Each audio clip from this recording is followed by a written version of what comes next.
There's something special about reading a DC comic book and knowing that your favorite character like Batman or the Flash has a wide history of comic books that you can refer back to at any time. In fact, DC's landmark premier superhero team, known currently as the Justice League of America, isn't even the first superhero team that the publisher has ever realized. Today, DC Comics is returning to publishing the Justice Society of America title after over 10 years of the title not being published among DC Comics. My name is Oracle Braddock, and today let's go ahead and talk about the brand new Justice Society of America #1 launching as part of the new Golden Age. But before we dive deeper into the video, I want to go ahead and consider you guys to subscribe to the channel if you enjoy our content. And also, while you're here, go ahead and click that like button as well. So without further ado, I'm going to jump right into the solicitation text where DC is going to explain some of the plot and premise behind the new Justice Society of America. The New Golden Age, Part 1. A long-lost hero from the JSA crashes into our era with a grave warning, but it's too late. A mysterious and malevolent enemy has invaded the entire history of the Justice Society of America, and an all-new team must come together to defeat it. But what deadly secret does this messenger have from beyond Keep? Where are they from? And why is all of this happening now? Only the Time Masters know.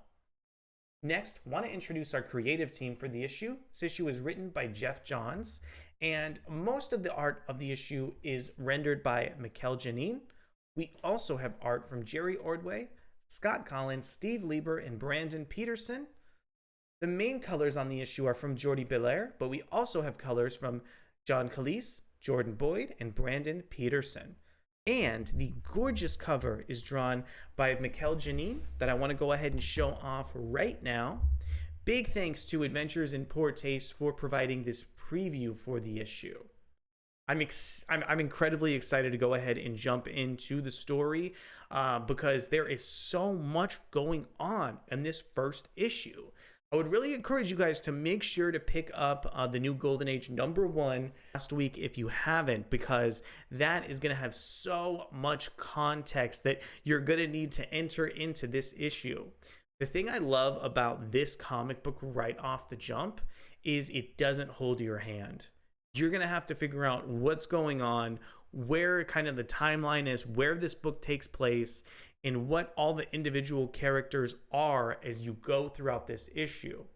Huntress is essentially our main character, just like she kind of served as the protagonist in the new Golden Age one-shot.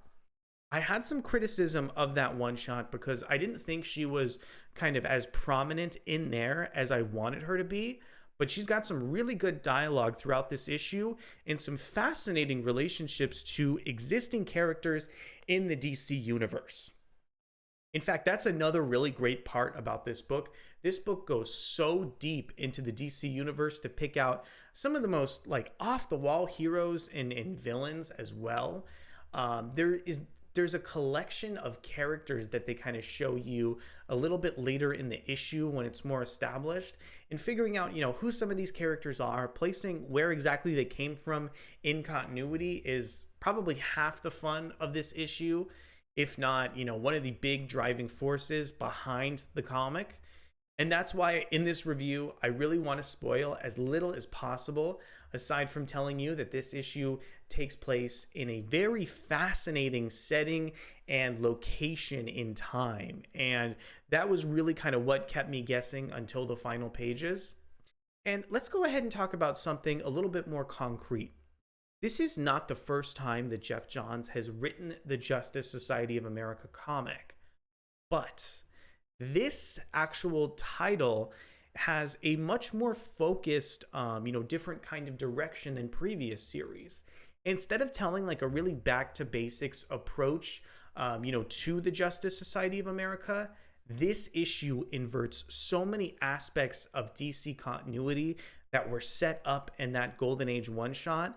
And I think we have an incredibly high concept here that's really pulling on, some plot elements that we got from timey-wimey stories like, like 52 from DC, for example. Now, the artwork from Mikel Janin I thought was beautiful. I noticed from comic books like Grayson that Mikel Janin does a really great job, inverting the page and making sure that basically the panel is laid out in a really interesting way with some really fascinating composition throughout the issue. I love it when you need essentially to take some time and slow down. Janine draws so many great sort of montage sequences as well. And also, there's just so much detail on the individual facial expressions for each of the characters throughout the issue. There's a big focus on architecture as well throughout the comic book. And I just love the way that Mikel structures a page throughout this entire comic. Also, just because this takes place in one interesting location and setting, within time that you might not imagine, there's still so many Easter eggs setting up kind of future DC stories and so many titles to come. You can even see on this page, Johns and Janine are referencing, origins or classic moments in DC Comics. And this issue is chock full of those examples. Also, I have to say here, Johns and Janine barely established the story of this issue, but it's not a problem because there is so much plot in this comic book. There is so much that is achieved on the page that I don't mind the fact that the JSA is not represented in full in this issue. I am so curious and interested in where the book is heading next. I want to know, where it's going to be set going forward. I want to know how the story is going to get deeper and kind of pull the rest of the JSA in. And I think that's where the review is going to end because I don't want to spoil anything about this book. This is some of the most confident, scripting I've seen from Johns, and I've really been enjoying the past titles that we've gotten from him.